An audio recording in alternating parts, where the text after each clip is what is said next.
나의 사랑하는 채 비록 헤어졌으나 어머님의 무릎 위에 앉아서 마다들은 밭에 재미있던 있다가 돌아와 집에 가까이 왔을 때에 풍악과 춤추는 소리를 듣고 대답하되 당신의 동생이 돌아왔음에 당신의 아버지가 건강한 그를 다시 맞아들이게 됨으로 인하여 살진 송아지를 잡았나이다 하니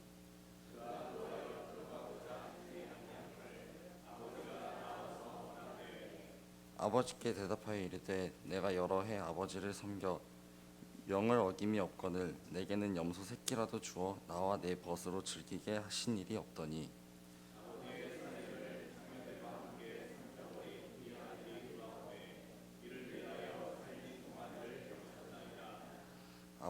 아버지가 이르되 얘 너는 항상 나와 함께 있으니 내 것이 다 이것이로되 다 같이 봉독하겠습니다. 이 내 동생은 죽었다가 살아났으며 내가 잃었다가 얻었기로 우리가 즐거워하고 기뻐하는 것이 마땅하다 하니라. 아멘. 주중에 예전에 가르치던 청년 3명이 찾아왔습니다. 이제는 뭐 이제 어느덧 40살이 넘은 어느덧 중년이라고 할 수 있는 친구들이지만은 제 눈에는 여전히 청년으로만 보이는 그러한 친구들입니다. 그 중에 한 친구가 캐나다로 이민을 가서 거기서 결혼해서 살다가 오랜만에 고국에 왔다고 이곳 대전까지 찾아와 주었습니다. 너무나 감사한 일이죠. 제가 이 친구들과 헤어진 지도 뭐 10년, 어느새 뭐 15년 가까이 되었는데도 여전히 이렇게 찾아와 주고 연락도 가끔 하고 이런 것들이 얼마나 참 고마운지 모르겠습니다. 예, 그래도 제가 인생을 헛살지는 않았구나. 제가 또 목회자로 사역을 헛되이 하지는 않았구나. 뭐 이런 생각도 하게 됩니다.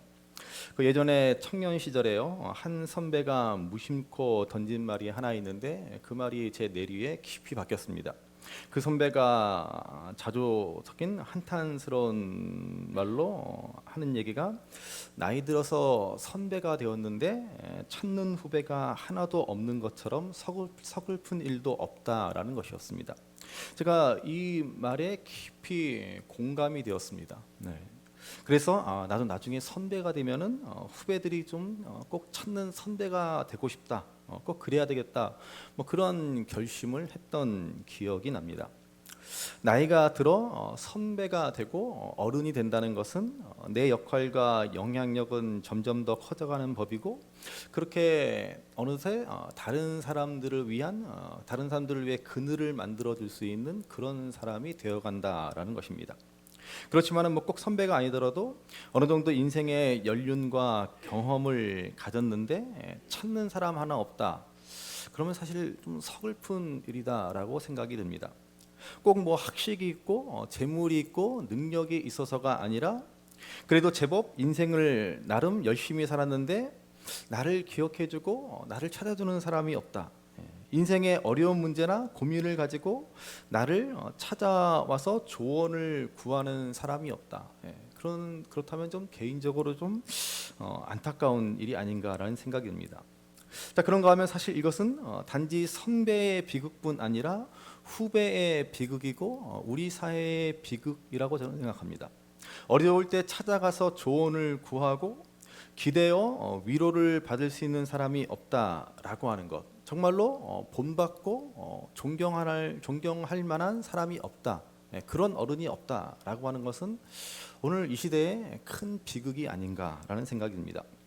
요즘 자라나는 아이들, 청소년들, 청년들을 보면서 가장 걱정되는 것 가운데 하나는 요즘 아이들이 존경하는 사람이 없다라는 것입니다. 그렇지 않은 사람들도 있겠지만은 대부분의 아이들, 대부분의 청년들이 뭐 크게 이렇게 뭐 존경할 만한 사람이 없습니다. 부러운 사람은 많죠.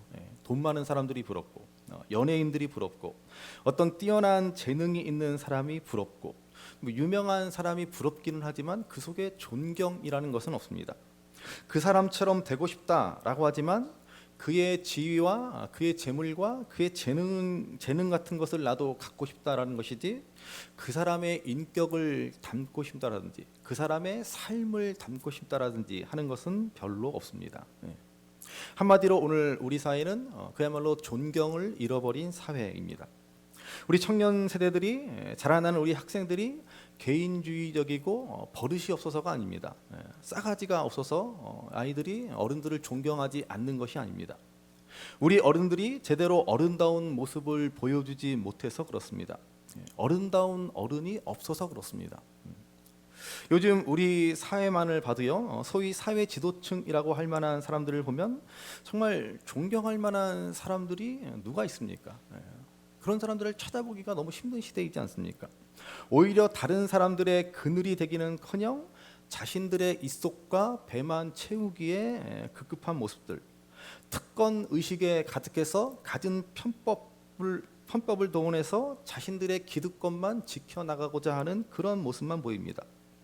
그래서 우리 같은 힘없는 일반 사람들, 일반 백성들은 아무리 실력 있고 아무리 성실하게 노력해도 그 벽을 넘어서지 못하는 그러한 시대가 되고 말았습니다. 그래서 우리 청년들이 뭐 요즘에는 좀 덜하지만 뭐 흙수저니 금수저니 하는 그런 신세 한탄을 하게 되는 것이 다 그런 이유가 있습니다. 이미 태어날 때부터 이미 이 사회에 뛰어넘을 수 없는 신분이 정해진 그런 사회가 되고 말했다라는 것이죠. 여러분, 교회만 봐도 그렇지 않습니까? 우리 교단 헌법으로 명시된 담임 목회자 세습 금지법을 대놓고 무시합니다.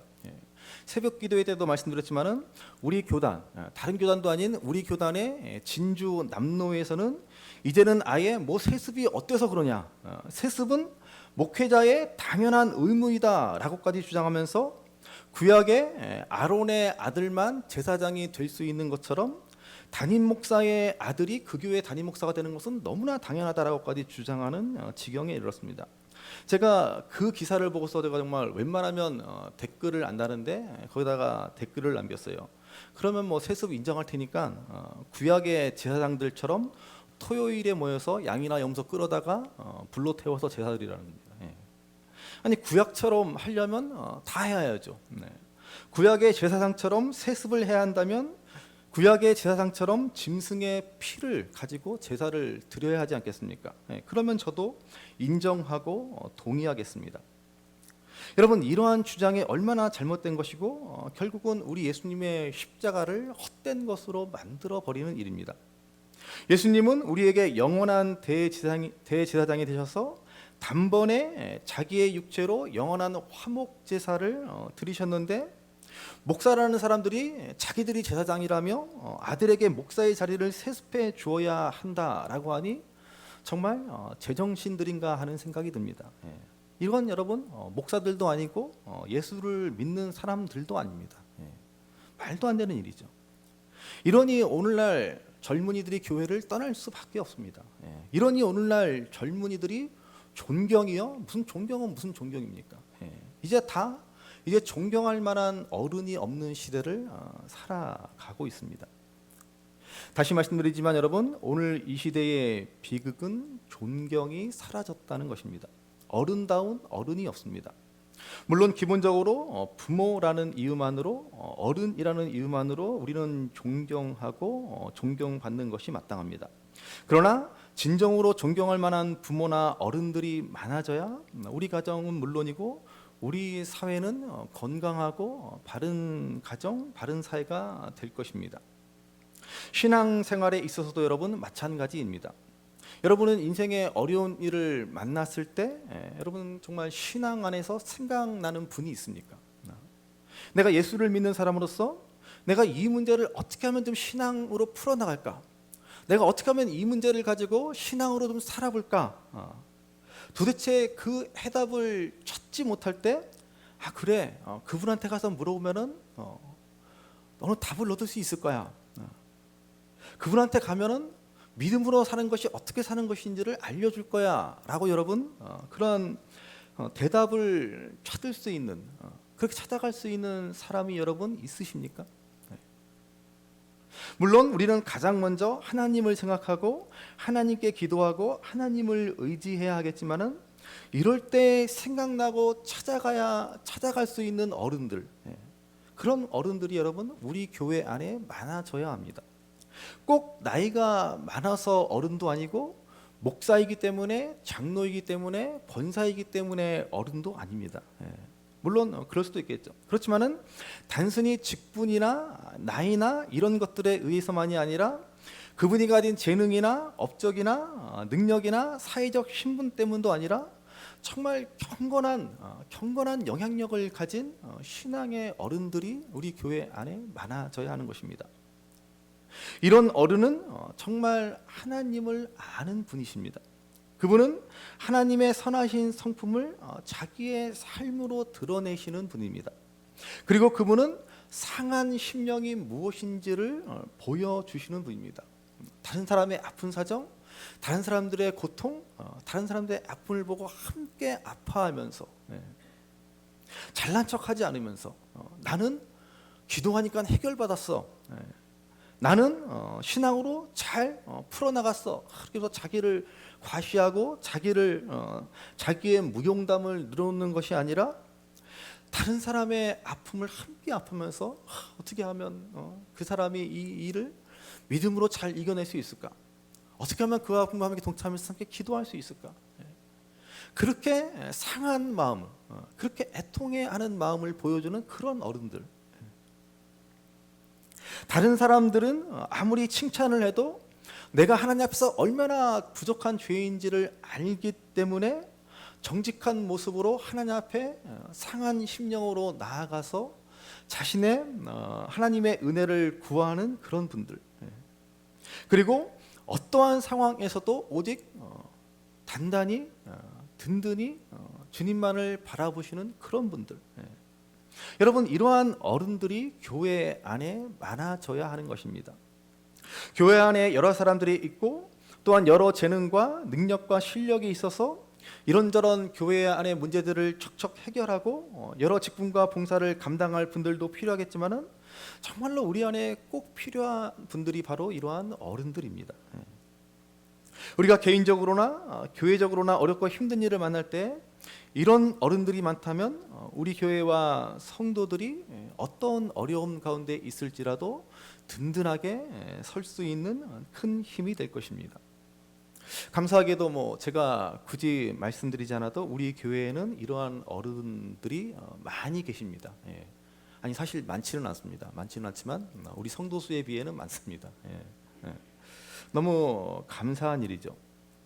제가 생각하기에 건강한 교회란 경건한 어른들과 그분을 본받고 따르고자 하는 다음 세대들이 경건한 관계들로 형성된 공동체입니다. 얼마 전에 우리 교회에 와서 그 찬양 세미나 강사로 저희 교회 다녀간 김영준 목사님, 그 전주 예람들교회에 심무하시는 그 목사님이 교회를 개척하시면서 목회를 하면서 제일 힘들어하고 또 저를 제일 부러워하는 것 가운데 하나가 바로 이것입니다. 그 교회는 어른이 없대요. 어른이. 젊은 사람들만 모여서 막 3년 돼가지고 젊은 사람들 모여서 막 활기차게 막 으쌰으쌰하면서 막 좋을 것 같은데 막상 어른들이 없으니까는 구심점이 없고 정말 어려운 일이 있을 때 흔들리지 않고 중심을 잡아주지 못한다는 것입니다. 물론 목사님이 그런 역할을 해야 되는 거 아니냐라고 싶으시겠지만은 여러분, 목회자만으로서는 되는 게 아닙니다. 목사님이 할 수 있는 역할이 있고 또 평신도로서 신앙의 중심을 잡아줄 수 있는 중요한 역할을 하는 어른들이 필요한 것입니다. 제가 부목사로 있을 때도 그런 경험이 있어요. 일산에 제가 있을 때요. 우리 박 목사님도 잘 아시겠지만은 여러분, 일산은 꽤 오래되었지만 그래도 신도시 아닙니까? 그러니까는 많은 그 타지 사람들이 일산에 이사해서 그 외부에서 이렇게 유입돼서 형성된 그러한 도시입니다. 그러니까 다들 낯선 사람들, 그런 사람들이 모여서 교회가 세워지고 신앙생활을 같이 합니다. 근데 문제는 뭐예요? 교회 안에 그래서 어른이 없다는 것입니다. 왜 나이 드신 분이 없겠습니까? 연세가 지긋하신 분들도 많지만 신도시 특성상, 그렇게 모인 교회 특성상 나이가 많아서 그냥 어른으로 대우해 줄 뿐이지 진짜 신앙의 어른으로서 대우하고 그렇게 교회의 중심을 잡아주시는 분이 없다는 것입니다. 그러니까 어떻게 돼요? 늘상 교회가 시끄럽습니다. 작은 문제 하나도 제대로 풀어내지를 못합니다. 왜냐하면 뭐 여기저기서 막 그냥 뭐 각자 이렇게 살다가 몰려와서는 어느 날 갑자기 한 교회가 되었기 때문에 서로 각자 자기의 옳은만을, 자기의 주장만을 내세웁니다. 뭐 어른들이 나이 드신 분들이 얘기해도 뭐 그건 뭐 그분 얘기지, 뭐 다 그럽니다. 여러분, 집안에도 어른이 있느냐 없느냐 하는 것은 굉장히 큰 차이가 나지 않습니까? 어른이 있는 집은 질서가 있습니다. 여기서 어른은 단순히 나이를 말하는 것만은 아닙니다. 어른이 계시는 곳은 잠잠하고 조용합니다. 그러나 어른은 없고 애들만 30명 모아놓아 보십시오. 그 집이 도대체 어떻게 되겠습니까? 때때로 그런 생각이 들어요. 교회도 그렇지 않은가? 오늘날 이 땅의 교회들도 다 이런 모습이지 않은가? 전부 아이들 뿐이고 형도 별로 없고 누나도 별로 없고, 그러니까 아무튼 교회가 시끄럽습니다. 시끄러워요. 여러분, 경건한 어른이 있는 교회에서는 목사님의 설교도 힘이 있습니다. 물론 목사님의 설교는 말씀을 올바로 전하고 성령의 능력만 있으면 되겠죠. 그러나 사람들은 설교를 들으면서 그렇게 생각합니다. 아니 뭐 어떻게 저렇게 살 수가 있어? 에이, 목사님이 하는 얘기니까 그렇지. 목사님은 그냥 교회만 있으니까 저런 얘기 할 수 있지. 세상에 나가서 어떻게 저렇게 살아? 아, 목사님도 못 살을 걸? 그러니까 다 말은 안 하지만요, 내색은 안 하지만 다들 그런 생각들이 있으시죠. 그렇지만 여러분, 경건한 어른들이 있으면요, 그분들이야말로 설교의 산 증인이고 그분들이야말로 살아있는 설교의 예화입니다. 이분들을 이분들을 보십시오. 이분들이 이렇게 살아가고 있지 않습니까? 그렇게 설교 말씀의 증언이 되고 실질적인 힘이 되는 것이죠. 그게 바로 경건한 어른들이 있는 교회와 없는 교회의 차이입니다. 여러분, 교회 안에는요, 이런 어른들이 많아져야 합니다. 그리고 우리 신앙생활의 목표가 바로 이런 어른이 되어야 하는 것입니다. 오늘 우리 한국교회를 가만히 보면요, 애들만 있지 경건한 어른들이 적습니다. 왜 그럴까요? 자신의 성품을 통해서 하나님의 선하심을 나타내는 사람이 굉장히 적기 때문에 그렇습니다. 경건한 어른은 하나님의 말씀 위에 견고하게 서서 하나님을 알아가고 그분을 사랑하고 정직하게 하나님의 말씀 앞에서 자신을 되돌아보면서 날마다 회개와 믿음의 순종이라는 반복되는 긴 과정을 통해서 하나님이 일평생을 통해서 빚어가시는 분이기 때문에 그렇습니다. 여러분, 어느 날 갑자기 뭐 저기 기도원 가서 뭐 큰 은혜 받았다, 뭐 큰 기적 경험했다라고 해서요, 갑자기 어른이 되지 않습니다. 그저 단순히 신앙생활 오래 했다는 이유만으로 교회에서 보낸 시간이 많다는 이유만으로도 되지 않습니다. 한마디로 교회 안에 경건한 어른들이 적은 이유는 하나님의 선하심을 바라보며 그분의 선하심을 맛보는 삶이 없기 때문에 그렇습니다. 그래서 경건한 어른이 되어가는 과정은 그야말로 평생에 걸쳐 일어나는 과정입니다.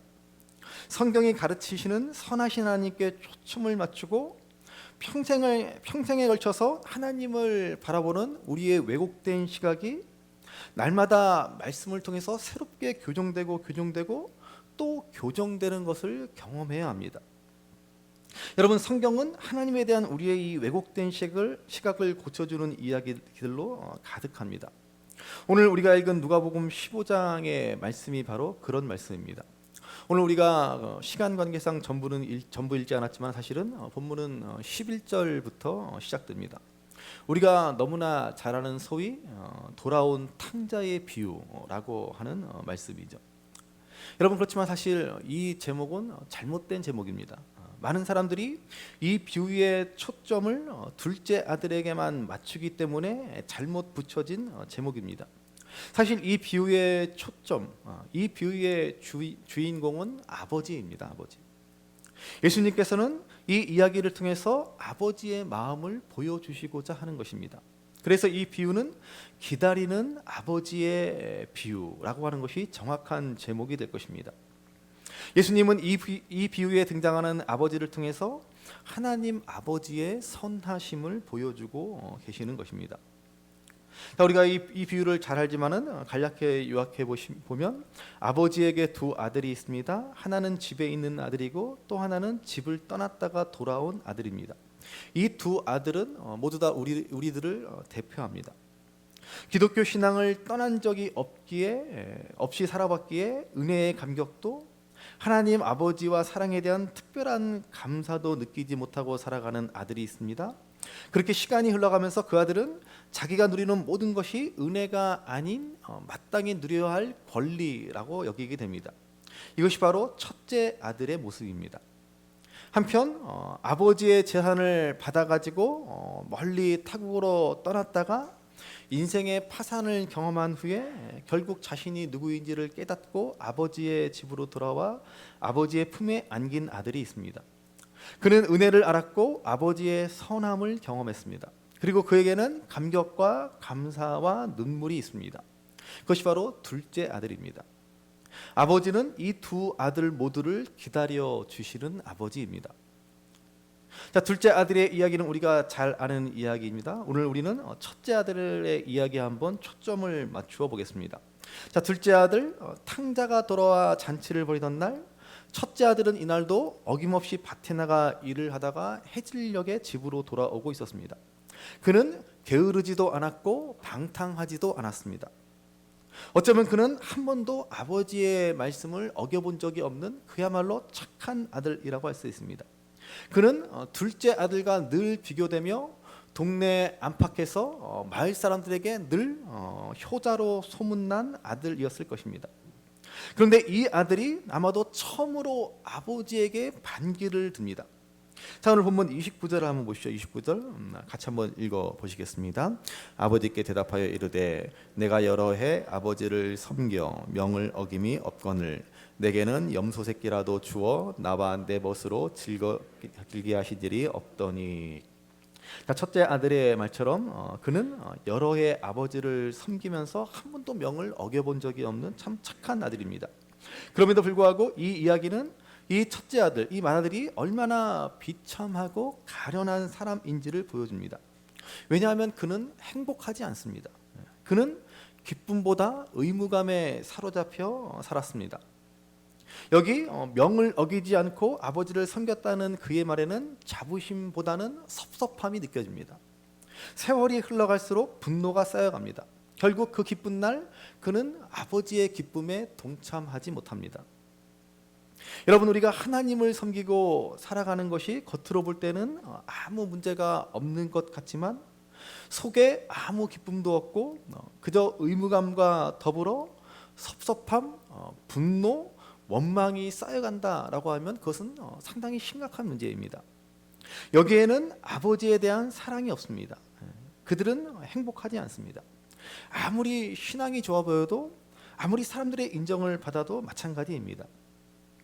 여러분이 이 맏아들이 가진 이 첫째 아들이 가진 문제가 무엇이겠습니까? 그는 지금 아버지와 흥정을 벌이고 있지 않습니까? 이것은 일종의 장부를 기록하고 있는 것입니다. 지금까지 자기가 아버지의 명을 따라 순종한 일을 낱낱이 그는 장부에 기록해 두고 있었습니다. 그리고 언젠가 이 장부를 아버지에게 내어 보여서 보상받기만을 바라고 있었습니다.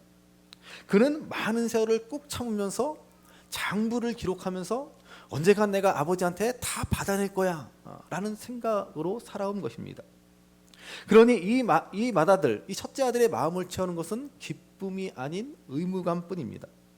그것도 최소한의 의무감입니다. 남은 기대가 있다면 언젠가 아버지가 나에게 진 빚을 모두 갚아줄 것이다 라고 하는 생각뿐입니다. 여러분, 이런 흥정이나 계산의 구도 속에서 하나님을 섬기는 한 그런 사람은 결코 하나님의 은혜와 선하심을 경험하지 못합니다. 그는 장부를 갖다 내버려야 합니다. 여러분, 혹시 우리 가운데서도 내가 하나님께 무엇을 드렸는지, 내가 지금까지 하나님께 무엇을 하였는지 장부에 일일이 기록하고 계신 분이 있다면 당장 그 장부를 찢어버리시기 바랍니다. 사실 우리는 이러한 마음으로 하나님을 섬기기가 쉽습니다. 이것은 어느 날 한순간 갑자기 일어나는 일이 아닙니다. 서서히 우리 자신도 의식하지 못하는 사이에 이러한 마음이 우리 마음속에 자리 잡기 시작합니다. 그래서 늘 우리는 말씀을 통해서 우리 마음의 중심을 살펴야 합니다. 우리에게 이런 일이 일어나는 것은 예외 없이 우리가 받은 그 큰 구원의 기쁨을 잊어버릴 때, 그 감격이 사라질 때 이러한 마음이 우리의 마음을 사로잡기 시작합니다. 이 마다들의 계산은 명백하게 틀렸습니다. 공정하지 않은 것은 아버지가 아닌 자신이었습니다. 이 아버지의 말을 한번 들어보시기 바랍니다. 31절 말씀 같이 읽습니다. 아버지가 이르되 예 너는 항상 나와 함께 있으니 내 것이 다 내 것이로되. 자, 무슨 말입니까? 이미 아버지는 둘째 아들에게 유산을 떼어줄 때 맏아들에게도 유대 상속법에 따라서 둘째 아들보다 2배나 많은 재산을 물려주었습니다. 이 이야기의 12절, 앞에 12절 말씀을 보시면 아버지가 그 살림을 각각 나누어 주었다라고 이미 말씀하고 있지 않습니까? 여러분, 둘째에게만 준 것이 아니라 첫째에게도 이미 유산을 상속해 주었습니다. 이 유산은 아들들의 권리가 아니라 아버지가 베풀어 준 은혜입니다. 그런데 마치 이 아들들은 둘 다 아버지로부터 받은 유산이 자신들의 권리인 양, 마땅히 자기들이 받아야 하는 것인 양 생각하고 말하지만 이것은 아버지의 사랑으로 그들에게 베풀어 준 은혜입니다. 그런데도 이 아들은 그 받은 것은 전혀 기억하지 않고 둘째 아들을 위한 염소 새끼 한 마리로 인해 지금 섭섭해하고 있는 것 아닙니까? 여러분, 어쩌면 오늘 우리들의 모습이 바로 이 아들과 같은 모습이지 않겠습니까? 우리들 가운데는 둘째 아들과 같은 모습도 간혹 있습니다. 멀리 타국에 가서 갖은 정말 고생 개고생을 다 하고 마지막에는 쥐업 열매로 그렇게 인생의 쓴맛을 보고 나서야 비로소 하나님께 돌아오는 사람들이 있습니다. 여러분, 물론 그렇게 해서라도 하나님의 은혜를 깨닫고 하나님께 나아오는 것도 복입니다. 그런데 우리 대부분은 이 첫째 아들에 해당할 것입니다. 우리에게 베풀어 주신 이 구원의 선물, 이 놀라운 은혜는 다 잊어버린 채 내가 하나님께 드린, 내가 하나님 앞에 바친 수고와 행위와 공로만을 생각합니다. 그럴 때 어느새 섭섭함, 억울함, 분노와 원망이 싹트기 시작합니다. 감사와 감격, 기쁨과 은혜는 사라지고 맙니다. 여러분, 우리 믿는 사람들이 경험하는 모든 죄악들, 모두 우리들의 불신앙의 뿌리는 바로 이 기쁨을 잃어버린 데서부터 시작된다라는 사실을 기억하시기 바랍니다. 하나님이 주신 이 구원의 기쁨, 하나님이 주신 이 영생의 이 구원의 감격을 잃어버렸기 때문에 오늘 우리도 어느새 첫째 아들과 같은 자리에 서고 마는 것입니다. 그래서 어떻게 해요? 왜 나한테는 염소 새끼 한 마리 주시지 않습니까? 라며 징징거리기 시작합니다. 징징거려요. 옆에 분들 권면하실까요? 징징거리지 맙시다. 징징거리지 맙시다. 그러셔야 돼요. 하나님이 베풀어 주신 은혜가 얼마나 큰데. 여러분, 오늘 교회 안에는요 이러한 아들들이 너무 많습니다. 어떤 사람은 하나님의 구원의 은혜를 맛본 적이 없는 분들도 있겠지만은 더 안타까운 일은, 더 무서운 일은 하나님의 구원의 은혜와 하나님의 선하심을 맛본 후에도 이렇게 첫째 아들처럼 될 수 있다는 사실입니다. 여러분, 그래서 성경 말씀은 끊임없이 하나님 사랑, 이웃 사랑을 그렇게 강조합니다. 우리가 율법적으로 그저 의무적으로 억지로 하나님을 따르고 혹은 기복적인 신앙으로 하나님을 섬기고자 한다면 결국 우리는 모두 첫째 아들과 같은 자리로 갈 수밖에 없습니다. 그래서 중요한 것이 바로 하나님을 사랑하는 것입니다. 그런데 얼마나 많은 사람들이 이런 모습으로 하나님을 섬기는지 모릅니다. 그래서 하나님 앞에서 자유함과 기쁨을 놓치고 살아가고 합니다. 정말 자신이 받은 그 큰 은혜를 잊고 살아가는 것이죠. 대표적으로 모태신앙을 가지신 분들이 그러기가 쉽지 않습니까? 모태신앙, 여러분 우리들 가운데도 대부분 모태신앙이시죠. 저는 그렇지 않습니다. 여러분, 모태신앙이 얼마나 복된 일입니까? 저는 홀로 신앙생활을 해왔기 때문에 모태신앙이 정말 너무너무나 부러웠어요. 부모님과 함께 교회를 다닌다는 것, 부모님들과 함께 신앙생활을 같이 한다는 것, 정말로 그게 너무나 부러웠습니다. 그런데 모태신앙을 가진 친구들은 전혀 그렇게 생각하지 않더라고요. 사실 제가 교회 생활을 뭐 기쁘게 했지만 늘 마음 한구석에는 허전한 마음이 있어요. 부모님이 같이 교회를 안 다닌다는 것, 친구들은 부모님과 같이 교회에서 만나서 뭐 여러 가지 이야기들도 하고 하는데 나 혼자 그냥 신앙생활한다는 게 얼마나 사실 외로웠는지 모릅니다. 그래서 제가 사실 우리 집사람이랑 결혼했을 때 제일 좋았던 것 중에 하나가 뭐냐면은 신앙을 가지신 그것도 한 교회를 다니는 장인어른 장모님, 그분들이 이제 나에게 있게 되었다라는 것이 얼마나 좋았는지 모릅니다. 그래서 제가 지금 생각하면 좀 오글거리긴 하지만 우리 결혼 앞두고 우리 장모님한테 감사의 편지를 써서 보냈어요. 정말 신앙의 어머니 같은 어머니이신 장모님이 저희 어머니가 되주시는 게 얼마나 감사한지 모르겠습니다라는 그런 내용의 편지를 장모님한테 드렸습니다. 그리고 또 하나, 그리고 제가 또 하나 기대하는 것, 또 하나 너무나 좋았던 것은 이제 제가 결혼을 해서 우리 자녀들을 낳으면, 우리 아들 딸을 낳으면 우리 아이들은 모태 신앙인이 된다는 것이 너무나 기뻤습니다. 그런데 우리 애들은 별로 그런 생각이 없는 것 같아요. 그게 얼마나 큰 축복인지를 실감하지를 못합니다. 아마도 대부분의 모태신앙을 가진 분들이 다 그랬을 것입니다. 예수님의 은혜를 깊이 경험하고 난 후에 비로소 이 모태신앙이 얼마나 축복인가 하는 것을 깨달았을 것입니다. 그러나 그전에는 모태신앙을 갖는 것, 내가 받은 이 귀한 믿음의 가정에서 태어났다는 게 얼마나 큰 은혜인지를 실감하지 못하는 것이죠.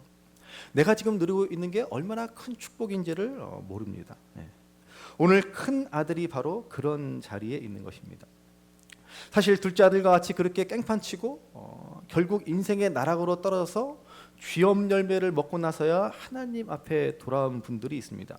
유대인들의 문서인 그 미드라시에는 어떤 유대인이 오직 쥐엄 열매를 먹을 정도로 궁핍한 상황과 고난을 겪을 때 비로소 하나님께 회개할 것이다 라는 말이 있을 만큼, 여러분 유대인들에게 이 쥐엄 열매를 먹는다라고 하는 것은 가장 비참한 상태에 놓였다라는 것을 의미하는 말입니다. 그렇게 가장 비참한 상태가 돼서 하나님을 찾고 회개하고 하나님께 돌아옵니다. 그것도 물론 큰 은혜입니다. 그렇지만은 그렇게 바람직해 보이지는 않습니다. 사실 알아서 잘하면 얼마나 좋습니까? 꼭 그렇게 쥐엄 열매를 먹고 나서야 하나님을 찾고 하나님의 은혜를 깨달아야 하겠습니까? 이렇게 둘째 아들과 같은 모습도 바람직하지 않지만 이 둘째 아들보다 더 큰 문제는 바로 첫째 아들의 자리에 있는 사람들입니다. 정말 하나님의 그 크신 은혜를 받았고 하나님의 그 구원의 은총의 자리에 있으면서도 정말 순종적으로 하나님을 잘 섬기는 것 같지만 여전히 어른이 되지 못한 채 아들의 자리에 머물러 있는 것입니다. 아버지의 마음을 전혀 헤아리지 못하고 아버지가 주신 은혜에 대한 감사 기쁨 없이 그저 자기 할 일만 하면서 그것을 자기의 권리라고 생각하는 사람들, 이러한 아들을 향해서 아버지가 뭐라고 말합니까? 전문 32절 말씀 보시죠. 32절 같이 읽습니다. 이 내 동생은 죽었다가 살아났으며 내가 잃었다가 얻었기로 우리가 즐거워하고 기뻐하는 것이 마땅하다 하니라. 아멘. 자, 잃어버렸다가 돌아온 둘째 아들, 죽었다가 살아온 그 동생, 우리 그 동생인데 우리 같이 기뻐하자. 이렇게 지금 이 아버지는 첫째 아들을 초청하며 자신과 같은 마음으로 기뻐하기를 바라고 있습니다. 여러분, 오늘 우리도 마찬가지입니다. 우리가 어른이 된다라고 하는 것은요, 하나님 아버지의 마음을 우리도 갖는 것입니다. 하나님 아버지의 선하심을 닮아가며 그 하나님의 선하심이 내 삶을 통해 나타나는 것입니다. 여러분, 도대체 예수님을 믿는다는 게 뭡니까? 교회당만 열심히 다니고 예배만 빠지지 않으면 예수님을 잘 믿는 것입니까? 그렇지 않죠. 예수님을 잘 믿는다는 것은 예수님을 닮아가는 것이죠.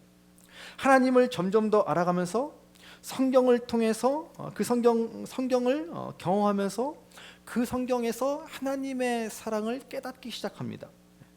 그리고 그 하나님의 사랑을 알면 어떻게 돼요? 점점 하나님을 닮아가게 되는 것이지 않습니까? 그러면 우리는 삶을 통해서 그 하나님을 믿어온 세월만큼 우리가 그렇게 살아온 세월만큼 하나님의 선하심이 나타나는 것입니다. 그 길은 바로 시편 34편 8절에서 다윗이 얘기한 것처럼 하나님의 선하심을 맛보아 아는 것입니다. 그 하나님의 선하심을 경험하는 것입니다. 그렇게 해서 우리는 아들의 자리에서 이제 아버지의 자리로 그렇게 어른이 되는 것입니다. 그러면 하나님의 아버지의 선하심이 나를 통해 드러나기 시작할 것입니다. 하나님을 닮아가기 시작할 것입니다. 하나님의 선하심을 맛보아야만이 그 은혜를 경험해야만이 그 은혜가 우리를 이렇게 변화시킵니다. 교회 생활 오래 한다고 되는 것도 아니고 성경 많이 읽는 게 기계적으로 우리를 변화시키지도 않습니다. 하나님의 선하심, 하나님의 은혜를 맛보아야 합니다. 하나님은 성경을 통해서 그 모든 페이지마다 하나님의 선하심을 우리에게 알려주셔서 우리가 하나님을 사랑하지 않을 수 없게 만드시는 분입니다. 우리가 이 성경을 통해서 하나님의 선하심을 경험하고 맛보게 되면 그때 우리는 인생에 너무너무 힘든 일이 있음에도 불구하고 그때 우리는 우리가 당한 일이 정말 당하지 않았어야 될 그러한 일임에도 불구하고 하나님의 선하심 앞에 우리는 여전히 감사하고 감격하고 흔들리지 않는 기쁨 가운데 살아가게 되는 것입니다. 이것이 바로 하나님께서 우리 인생을 이끌어 가시는 방식이고 이것이 바로 우리가 하나님을 즐거워하며 하나님을 영화롭게 하는 삶의 길입니다. 웨스트민스터 신앙 고백, 우리 장로교 신앙 고백의 첫 번째 교리, 우리 인생의 목적은 뭐예요? 하나님을 영화롭게 하고 영원히 그분을 즐거워하는 것이다 라고 말하지 않습니까? 여러분, 하나님을 즐거워해야 하나님께 영광 돌릴 수 있지 않겠어요? 하나님을 즐거워하지 않는데 어떻게 하나님께 영광을 돌릴 수 있습니까? 그러면 우리가 어떻게 그분을 즐거워할 수 있습니까? 다른 길은 없습니다. 하나님의 선하심을 맛보고 하나님의 은혜를 경험하는 것뿐입니다. 그래서 우리는 하나님의 선하심을 닮아가게 되고 그래서 우리는 비로소 어른이 되어가고 그래서 우리는 비로소 교회다운 교회가 되어가는 것입니다. 저는 우리 교회 안에 이러한 어른들이 더욱 많아질 수 있게 되기를 바랍니다. 평생 같은 자리에서 맨 똑같은 모습으로 예배드리는 것으로 끝날 것이 아니라 예배할 때마다 하나님의 선하심을 경험하고 맛보게 되고 나뿐만 아니라 평생 내 옆자리, 내 앞자리, 내 뒷자리에 앉으신 분들, 우리 맨날 똑같은 자리에 앉지 않습니까? 그분들이 같이 이렇게 예배 앉아서 예배하시는 그분들이 하나님의 선하심을 맛보아 함께 변해가는 모습을 우리가 서로 보아야 하는 것입니다. 그게 여러분 진정 교회가 되어가는 것입니다. 그러니 여러분은 경건한 어른이 되기를 원하십니까? 아니면 나는 저렇게 믿지는 말아야지, 나는 저렇게 살지는 말아야지, 다음 세대들에게 이런 소리를 듣기 원하십니까? 경건한 어른이 된다는 것, 여러분 그것은 우리의 소명입니다. 어떻게 그 일이 일어나겠습니까? 우리가 말씀 속에서 그리고 삶 가운데 하나님의 선하심을 경험하고 이 예배를 복되게 여기고 그 하나님을 예배하고 갈망하고 기대하고 기다릴 때 하나님은 우리를 세월과 함께 경건한 어른의 자리로 우리를 이끌어 가실 것입니다. 제가 이런 말씀드려서 참 죄송하지만 제가 우리 교회 온 지 이제 만 6년이 다 되어갑니다. 올해 6월이면 만 6년째고 이제 7월이면 이제 7년째가 되는데 7년을 보통 이제 목회 사역의 한 턴이라고 하면 이제 뭐 저도 우리 교회 와서 목회 사역의 담임 목사로서의 목회 사역의 한 턴이 마감되어집니다. 참 하나님 은혜 감사하고 참 좋은 성도들을 만나서 너무너무 감사한 첫 번째 7년 한 턴이라고 저는 자신 있게 얘기할 수 있습니다. 그렇지만은 정말 너무너무나 크게 실망한 적이 한 번 있습니다. 그게 뭐예요? 그것은 아직도 우리 교회 안에 어른이 별로 없구나. 아이들만 그냥 아들들만 득실득실 거리는구나. 그렇게 제가 느꼈을 때가 있었습니다. 물론 거기에는 저도 예외가 아닙니다. 그래서는 이제 물론 아직 7년이 안 끝났지만 이제 다음 한 턴을 바라보면서 소망하면서 이제 첫 번째 한 턴은 우리가 만나서 함께 기쁘게 즐겁게 행복하게 신앙생활을 해나가는 한 턴이었다면 이제는 다음 7년에는 정말 우리가 함께 꿈을 가지고 정말 어른이 되는 교회, 정말 어른들로 가득 찬 교회가 되는 그러한 꿈을 우리가 함께 꿀 수 있게 되기를 소망하고 있습니다. 5년 후에 10년 후에 정말 여기 모인 분들 여기서 함께 하나님을 예배하는 우리가 하나님의 선하심을 깊이 경험하고 그 하나님의 선하심을 또한 삶 가운데 서로의 가운데 그렇게 나타날 수 있는 그런 어른들이 가득한 교회. 그래서 우리의 다음 세대들이 다른 세대가 되지 않고 나도 우리 어른들처럼 저렇게 하나님 믿을 거야. 저렇게 인생을 살아갈 거야. 그렇게 말할 수 있는 그런 교회. 그런 교회를 여러분 우리가 꿈꾸고 소망해야 되지 않겠습니까? 그러므로 이제 더욱 말씀 가운데 예배하는 가운데 그리고 우리의 삶 가운데 하나님의 선하심을 맛보고 그러한 선하심을 교회 안에서 세상 가운데서 충만히 드러낼 수 있는 그러한 경건한 어른들이 가득 넘쳐날 수 있는 우리 신성주마업교회 될 수 있기를 주님의 이름으로 간절히 바랍니다. 귀하다 우리 어머님이 들려주시던 재미있게 듣던 말이 책 중에 있으니 이 성경심이 사랑합니다. 나의 사랑하는 책 비록 헤어졌으나 어머님의 무릎 위에 앉아서 재미있게 듣던 말